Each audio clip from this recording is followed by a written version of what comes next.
પ્રમાણ. જો આપેલા બે ગુણોત્તર સમાન હોય તો ચારેય સંખ્યાઓ છે એ પ્રમાણમાં છે એમ કહેવાય. જો એક આપણને એક્ઝામ્પલ આપેલું છે 6 અને 8, 24 અને 32. આના ગુણોત્તર જુઓ સરખા છે, 6 અને 8 એટલે 6:8. બરાબર. પ્રમાણમાં દર્શાવવા માટે આવા અથવા તો બરાબરની નિશાની, 4 ટપકા અથવા બરાબરની નિશાની મૂકવી પડે. 24:32. હવે પહેલી અને ચોથી આ બેયનો ગુણાકાર કરો, 6 × 32 બરાબર બીજી અને ત્રીજી આ બેયનો ગુણાકાર કરો, 8 × 24 તો 192 બરાબર 192. તેથી આપણે કહી શકીએ કે 6 અને 8, 24 અને 32 એ પ્રમાણમાં છે. દસ, 20 અને 30નું ચોથું પદ શોધો. તો પહેલાં આપણે શું કરશું, 10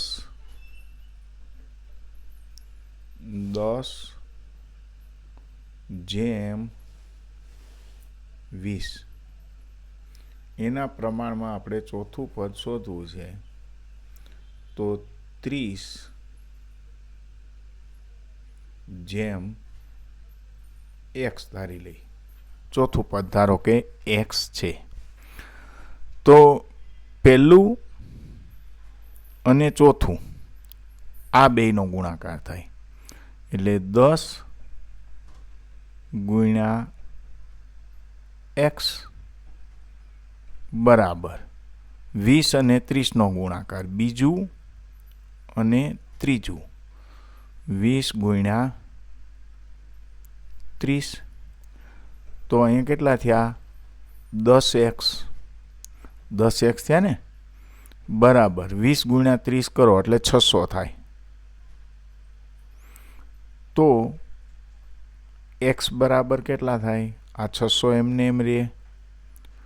જો અહીંયા 10x છે, 10 ગુણ્યા છે, તો અહીંયા થાય તો શું થાય, ભાગ્યા 0 ગઈ. તો x બરાબર 60.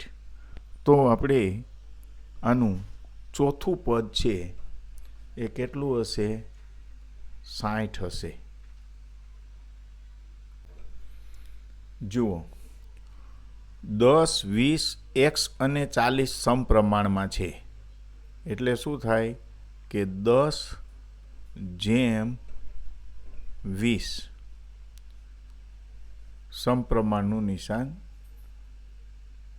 x જેમ 40. તો આપણે અહીં શું કરશું, પહેલી સંખ્યા અને ચોથી સંખ્યા આ બેયનો ગુણાકાર થાય એટલે 10 × 40 બરાબર આ 20 છે, બરાબર. તો 20 × x.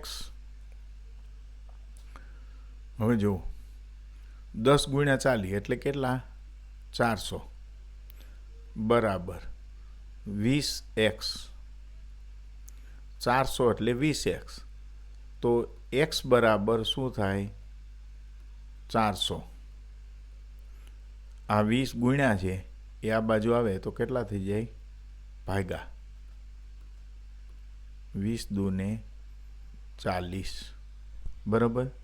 તો એક્સની કિંમત કેટલી હશે, એક્સની કિંમત કેટલી થઈ, 20.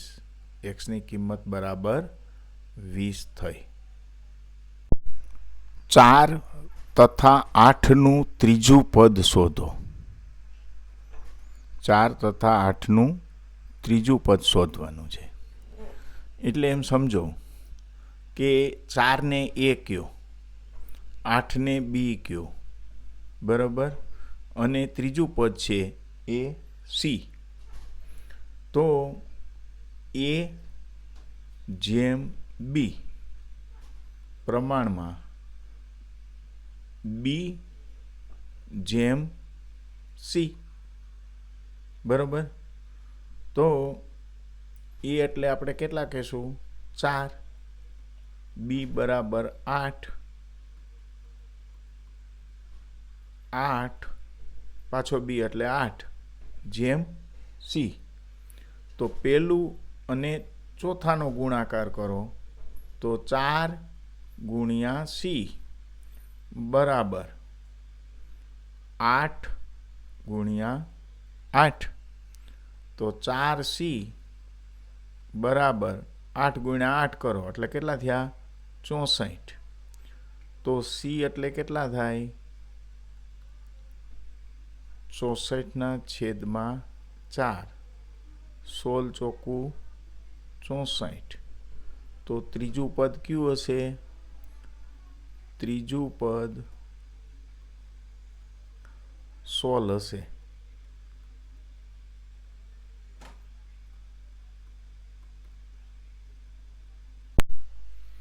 જુઓ, 64 અને 225નું મધ્ય પદ શું હશે? બરોબર. હવે જો આપણે પહેલાં આવું એ જેમ બી, બી જેમ સી. બરોબર. દાખલા તરીકે 4 પદ આપેલા હોય તો એ જેમ બી પ્રમાણમાં હોય તો સી જેમ ડી. એમાં એ અને ડી આ બે અંતિમ પદ કહેવાય છે. એ અને ડી કેવા કહેવાય છે? અંતિમ પદ કહેવાય છે. બી અને સી આ જે બે અંદરના હોય, બીજી અને ત્રીજી સંખ્યા, એને મધ્ય પદ કહેવાય છે. એને મધ્ય પદ કહેવાય છે. બરાબર. હવે જુઓ, 64 અને 225નું મધ્ય પદ શું હશે? એટલે એ બરાબર આપણે કેટલા ગણવાના? બરાબર 64. અને 225 છે એ અંત્ય પદ છે સી. સી એટલે 225. હવે મધ્યપદ એટલે બી. બી આપણે શોધવાનો છે. બરાબર. બી એટલે એક્સ ધારી લઈ. બરાબર. તો એ જેમ એક્સ. બરાબર. તો એક્સ જેમ સી. બરાબર. એ અને સીનો ગુણાકાર કરો, પહેલાનો અને છેલ્લાનો. એટલે એ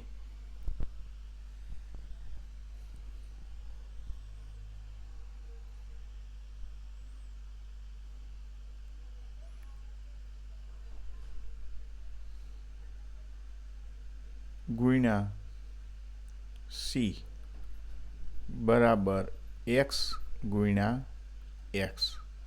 એ બરાબર આપણે કેટલા કરશું? 64. સી બરાબર કેટલા કરશું? 225. બરાબર એક્સ ગુણ્યા એક્સ. એક્સ ગુણ્યા એક્સ કરો એટલે શું થાય? એક્સનો વર્ગ. એક્સનો વર્ગ. હવે જુઓ, 64 ગુણ્યા 225. 64 ગુણ્યા 225 બરાબર એક્સનો વર્ગ. તો 64 ગુણ્યા 225 કરો. 64 225. 0 6 35 ને 0 વધી પડી 3. 2 6 12 ને 3 15 પાંચડો વધી પડી 1. 2 6 12 ને 1 13. 5 ચોક 20 ની 0 વધી પડી 2. 2 ચોક 8 ને 2 10 ની 0 વધી પડી 1. 2 ચોક 8 ને 1 9. 0 0 5 ને 9 14 ચોકડો વધી પડી 1. 3 ને 1 4. 14,400. 14,400 બરાબર એક્સ વર્ગ થયા.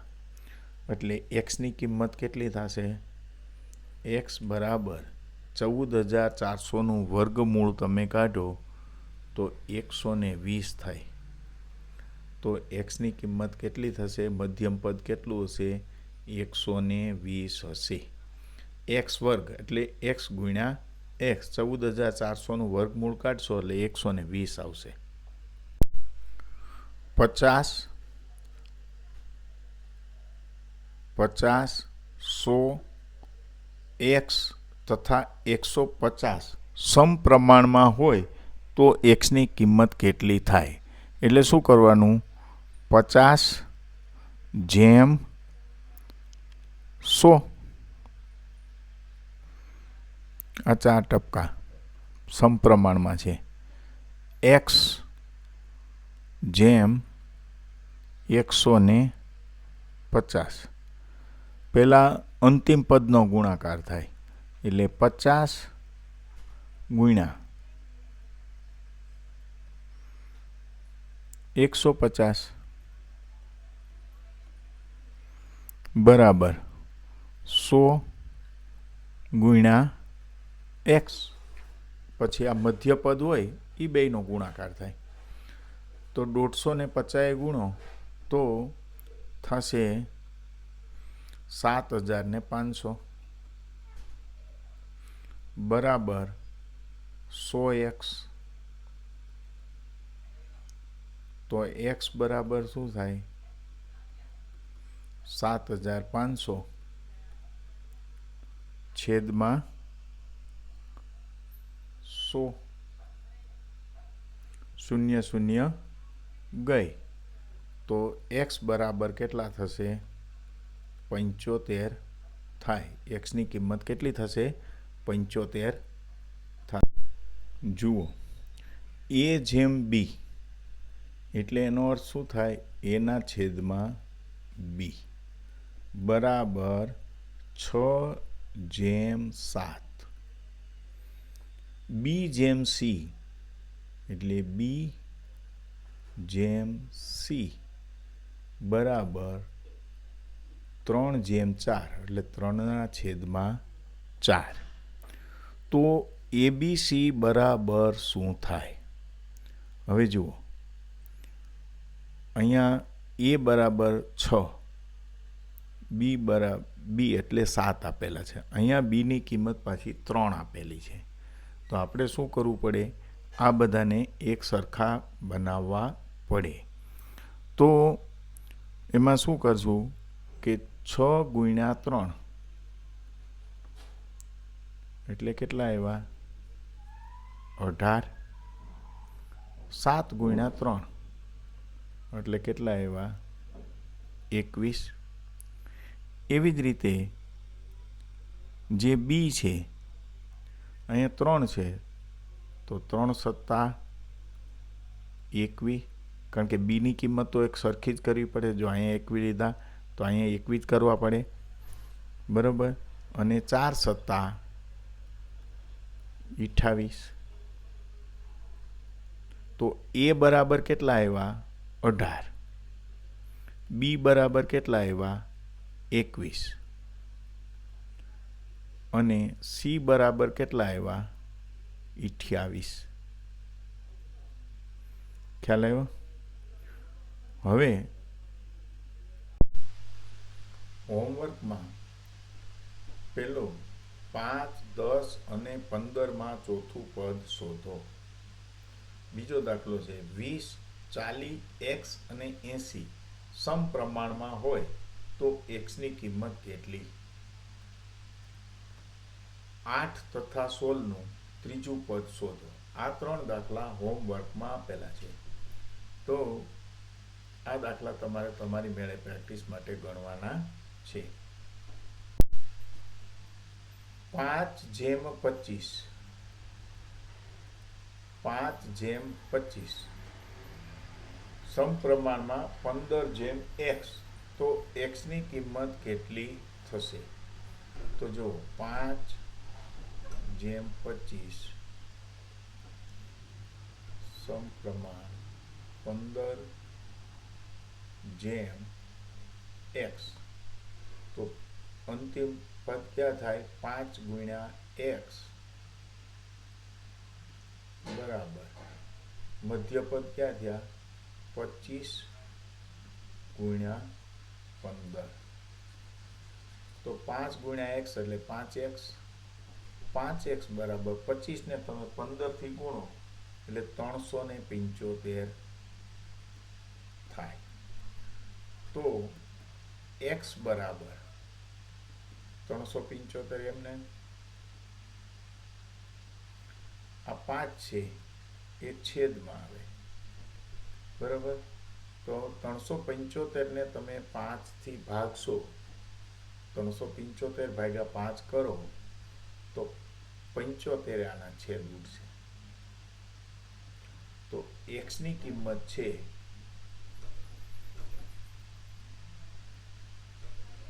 બરાબર 75 થાય. કોઈ બે સંખ્યાનો ગુણોત્તર 7:3 છે તથા તે બે સંખ્યાનો સરવાળો 630 હોય તો નાની સંખ્યા કઈ હશે? તો સૌ પહેલાં 7:3 આ બેનો સરવાળો કરવાનો છે, બરાબર. એટલે કે 7x લખો વત્તા 3x બરાબર કેટલા થાય છે? 630. તો 7x માં 3x ઉમેરો એટલે 10x થયા. તો 10x બરાબર 630. તો x બરાબર 630 છેદમાં 10. 0 0 ગઈ એટલે x બરાબર કેટલા થયા? 63. x બરાબર કેટલા થયા? 63. તો હવે આપણને નાની સંખ્યા કઈ હશે? તો જુઓ 7x એટલે શું કરવાનું? 7 ગુણ્યા 63 અને 3x બરાબર 3 ગુણ્યા 63. આ 7 છે, આ 3 છે. આપણે નાની સંખ્યા શોધવાની છે. તો 63 ગુણ્યા 3નો ગુણાકાર કરો એટલે 189 થાય. તો નાની સંખ્યા કઈ છે? 189 નાની સંખ્યા હશે.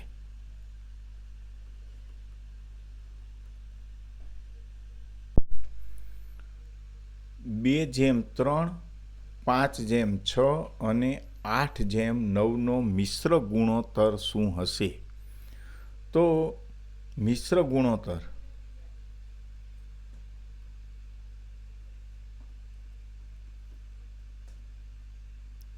તો પહેલાં શું કરવાનું? 2:3 એટલે 2ના છેદમાં 3. 5:6 એટલે 5ના છેદમાં 6 અને 8:9 બરાબર. તો આપણે અહીંયા શું કરવાનું કે આનો ગુણાકાર કરો. 2 ગુણ્યા 5 ગુણ્યા 8 અને છેદમાં 3 ગુણ્યા 6 ગુણ્યા 9 બરાબર. તો 2 પંચા 10 અને 10 અઠ્ઠા 80 છેદમાં કેટલા આવ્યા? 3 6 18 18 નવા 162. હવે 80 એટલે 40 ગુણ્યા 2 અને 162 એટલે 81 ગુણ્યા 2. આ 2 ગયા તો 40ના છેદમાં 81 આવ્યા. તો આનો ગુણોત્તર કેટલો થયો હોય? 40:81 આનો ગુણોત્તર થાય.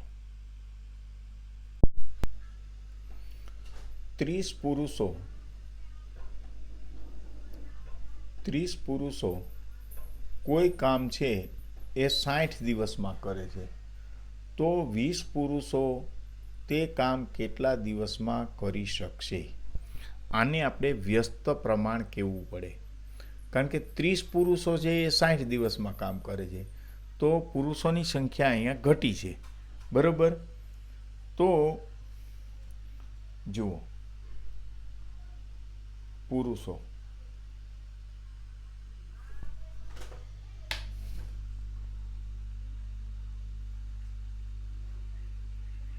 બરાબર, સામે કેટલા દિવસમાં કામ થાય છે. તો 30 પુરુષો હોય એટલે એને આપણે એ ગણીએ તો 60 દિવસ લાગે. તો દિવસ કેટલા લાગે? 60. એને આપણે બી ગણ્યા. હવે 20 પુરુષો હોય એટલે સી.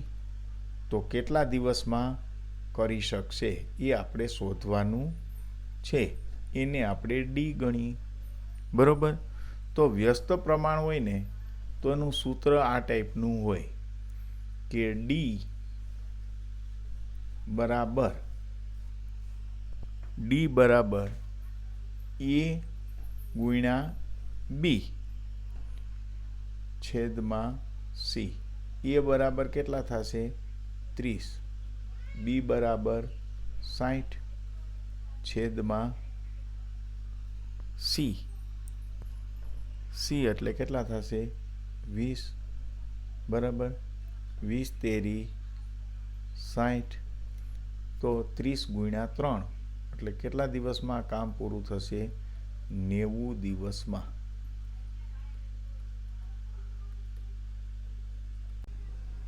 જો 20 મજૂર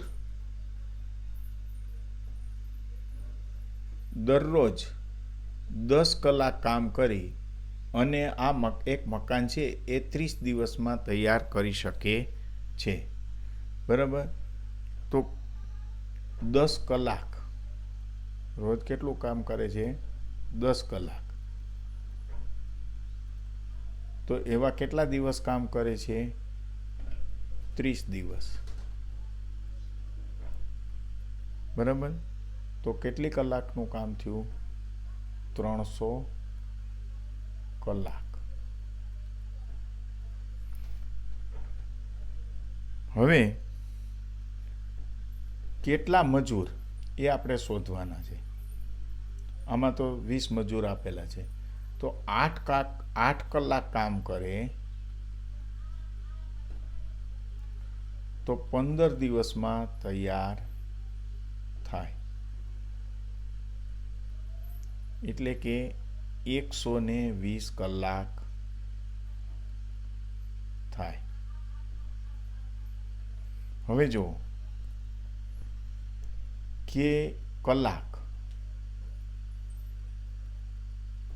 સામે મજૂર, તો 300 કલાક હોય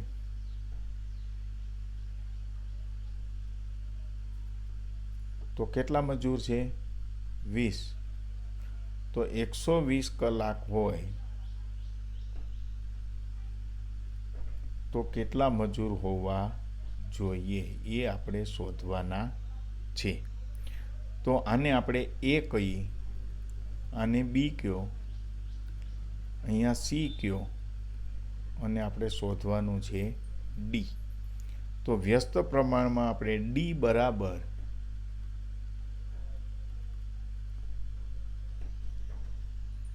એ ગુણ્યા બી છેદમાં સી.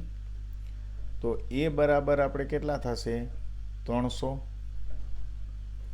એને ગુણ્યા બી એટલે કેટલા થશે? 20. અને છેદમાં સી એટલે કેટલા થશે? 120. શૂન્ય અને શૂન્ય ગયું, બરાબર. 25 ગુણ્યા 12 એટલે 312થી ઉડાડો છેદ એટલે 25 ઉડશે. તો 25 ગુણ્યા 2 એટલે કેટલા મજૂર જોઈશે? 50 મજૂર હોય અને એ દરરોજ 8 કલાક કામ કરે તો એ મકાન 15 દિવસમાં તૈયાર થઈ શકે.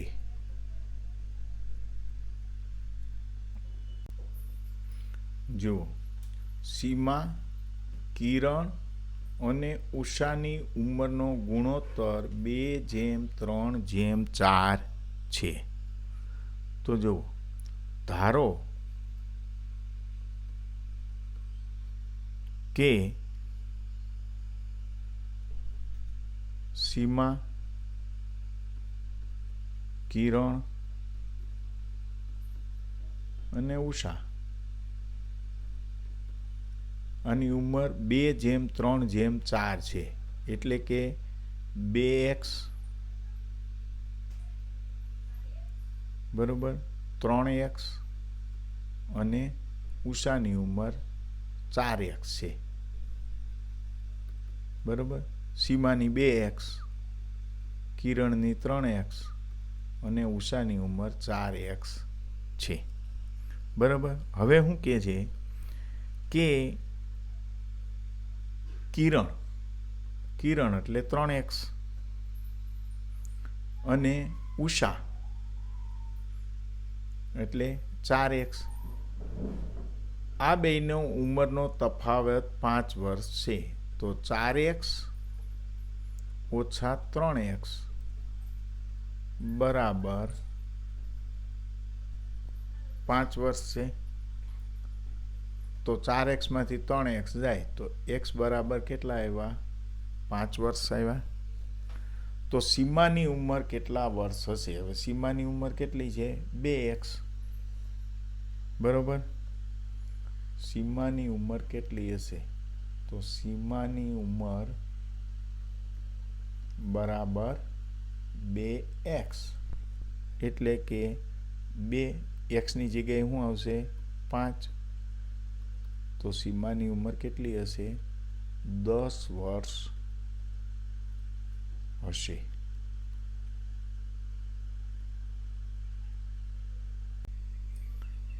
રામ અને શ્યામ ની હાલની ઉંમરનો સરવાળો 45 વર્ષ છે. તો ધારો કે રામની ઉંમર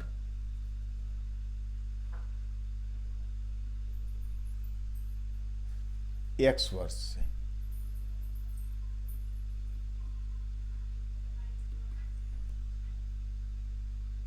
તો શ્યામની હાલની ઉંમર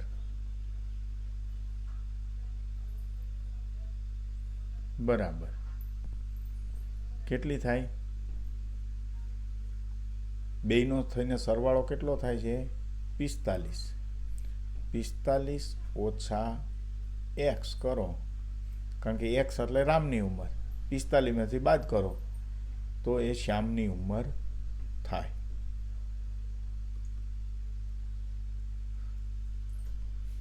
હવે 6 વર્ષ પહેલા 6 વર્ષ અગાઉ બરોબર.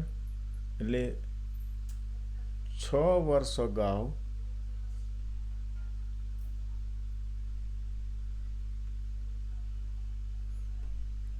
રામની ઉંમર કેટલી હોય? તો રામની ઉંમર x વર્ષ છે. તો x ઓછા 6 વર્ષ હોય. અને 6 વર્ષ અગાઉ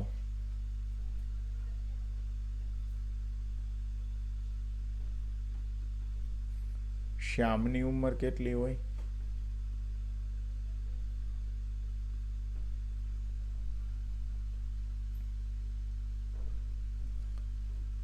તો 45 ઓછા x ઓછા 6 બરાબર. એટલે 45 માંથી 6 જાય એટલે કેટલા થાય? 39 ઓછા x વર્ષ થાય. હવે જુઓ, હવે શું કહે છે કે એનો ગુણોત્તર કેટલો છે? તો કે 5:6 છે. એટલે x ના છેદમાં x ઓછા 6 છેદમાં રામની ઉંમર શ્યામની ઉંમર કેટલી છે? તો કે 39 ઓછા x બરાબર બરાબર 5/6. તો આનો ક્રોસ ગુણાકાર થાય. પહેલાં તો 6x બરાબર 6x ઓછા 36 બરાબર 5 ગુણ્યા 39 કરો એટલે 195 થાય ઓછા 5 ગુણ્યા x એટલે ઓછા 5x. હવે શું કરવાનું કે 6x માંથી 5x આ 5x આ બાજુ લેવાના એટલે 6x ઓછા 5x છે તો કેટલા થાય? વત્તા 5x બરાબર 195. આ -36 છે એ આ બાજુ જાય એટલે +36 થઈ જશે. તો 6 ને 5 11x બરાબર 195 માં 36 નાખો એટલે 231 થાય. તો 11x બરાબર 231. તો x બરાબર શું થાય? 231 છે ભાગ્યા 11. 11 ને 21 થી ગુણો એટલે આના છેદ ઉડી જશે. તો x બરાબર 21 વર્ષ. પણ એ કેની ઉંમર છે? x કેને માટે ધાર્યા છે? રામ માટે. તો રામની હાલની ઉંમર કેટલી હશે? 21 વર્ષ હશે. જય, વિજય અને અજયની ઉંમરનો ગુણોત્તર 3:4:5 છે. વિજય અને અજયની ઉંમરનો તફાવત 5 વર્ષ છે. તો જયની ઉંમર શોધો. આ દાખલો તમારે હોમવર્કમાં કરવાનો છે. હોમવર્કનો બીજો દાખલો છે. એક શાળાના મધ્યાહન ભોજનમાં રહેલ અનાજ 140 બાળકોને 25 દિવસ ચાલે તેટલું છે. પરંતુ આ અનાજ 35 દિવસ ચાલ્યું તો શાળામાં કુલ કેટલા બાળકો હશે? આ પ્રકરણ અહીં સમાપ્ત થાય છે. આ હોમવર્કના દાખલા છે એ તમે તમારી રીતે ગણી કાઢજો.